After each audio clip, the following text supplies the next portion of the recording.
हिवाळा स्पेशल दह्याची कढी बनवतोय। ही कढी बनवताना बऱ्याचदा कढी फुटते, ती छान आळून येत नाही, त्यामुळे ती टेस्टी लागत नाही। तर आजच्या व्हिडिओमध्ये फुटू नये म्हणून त्यासोबत चवीला खमंग टेस्टी व्हावी या त्यासाठी काय काय करायचे पाहणार आहोत। नमस्कार, मी ज्योती, ज्योतिष किचनमध्ये सर्वांचं खूप खूप स्वागत आहे। चला तर रेसिपीला सुरुवात करूया। कढी बनवण्याकरिता मी इथे मिक्सरचं भांडं घेतलं। 5 ते 6 हिरव्या मिरच्या टाकायच्या आहे, 7 ते 8 लसणाच्या पाकळ्या टाकायच्या आहे, 4 मिरे टाकायचे, खूप सारी अशी कोथिंबीर तोडून टाकायची, झाकण लावायचं आहे आणि फिरवून घ्यायचं पाणी टाकून। सुरुवातीला कोरडं फिरायचं, त्यानंतर थोडं पाणी टाकून फिरवून घ्यायचं। मी इथे अर्धा कप दाटसर असं दही घेतलेलं आहे, ते मिक्सरच्या भांड्यामध्ये टाकून घेऊया। घरचं बनवलेलं दही आहे। पाऊण कप इतकं मी इथं बेसन पीठ घेतलं, त्यातलं अर्धा कप मी इथे बेसन पीठ टाकून घेणार आहे।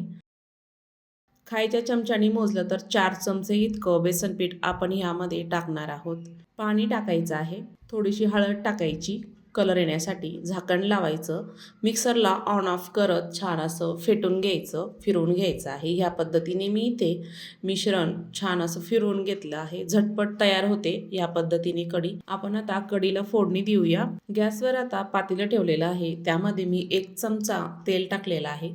कढी बनवण्याकरिता जास्त तेल टाकायची गरज नाही। अर्धा चमचा मोहरी टाकायची, मोहरी छान तडतडली की जिरं टाकायचं, 3 ते 4 लसणाच्या बारीक केलेल्या कांड्या टाकायच्या, 1 पाऊण टीस्पून मेथी टाकायची आणि छान परतून घ्यायची आहे। इथे 1 चमचा मी धने कुटून घेतलेले टाकले, 1 लाल मिरची टाकायची, 1 किंवा 2 टाकले तरीही चालते। छान परतून झाल्यानंतर आपण इथे कढीपत्ता टाकणार आहोत। कढीपत्ता ही तेलामध्ये छान परतून घ्यायचा आहे।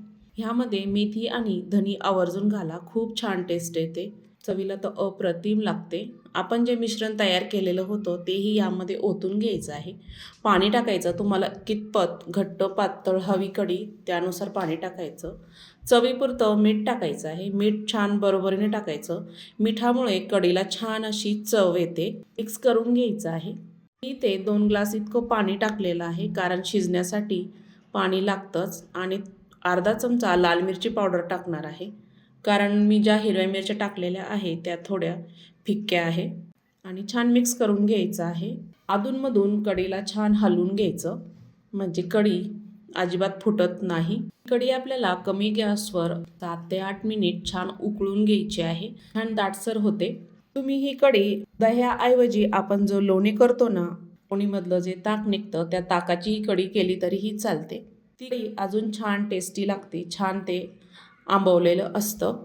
तर आजचा व्हिडिओ आवडला असेल तर ज्योतिष किचनला चॅनलला नक्की सबस्क्राईब करा, बेल आयकॉनला क्लिक करा आणि हो, जास्तीत जास्त व्हिडिओ शेअर करा। लाईक केल्यानंतर हाईप येतं, हाईप करा। आणि हो, हा व्हिडिओ तुम्ही फेसबुकवर बघत असाल तर फॉलो करा। व्हिडिओ आवडल्यास कमेंट नक्की करा आणि हो, हा व्हिडिओ कुठून बघत आहात नक्की कळवा। संपूर्ण व्हिडिओ बघितल्याबद्दल सर्वांचे धन्यवाद।